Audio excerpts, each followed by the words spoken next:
of mine told me this yesterday, which I loved. He told this story about refrigeration, and the story he tells is that the people and the person that invented refrigeration made some money, but most of the money was made by Coca-Cola, who used refrigeration to build an empire. And I view these large language models as refrigeration. Will there be some money made in it? I think so. But the Coca-Cola has yet to be built. And those are the companies that are really going to monetize it. And in order to monetize it well, here's a basic thing about machine learning that's worth knowing, which is if you take 1,000 of the same inputs and give it to Facebook and Microsoft and Google and Amazon, they'll all come up with the same machine learning model. But if you have one extra thing, one little ingredient that all of those other companies don't have, your output can be markedly different. Mm-hmm. It's like giving two great chefs 3 ingredients, but you give the third chef 1 extra one.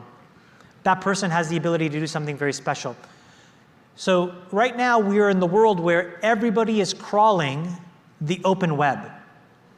We're going to move to a world where as everybody gets sophisticated enough, where when refrigeration is widely available, somebody's going to say, you know what, this site, I'm not going to allow anybody else to access. It's only me, only for my models.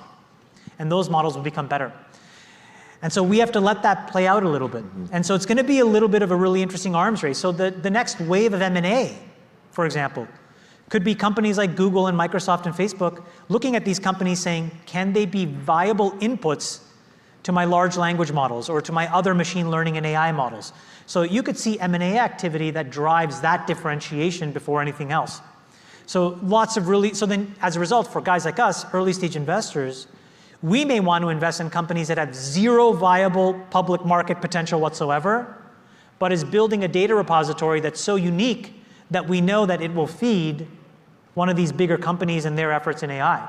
And that could very well justify making an investment that we would otherwise not make today.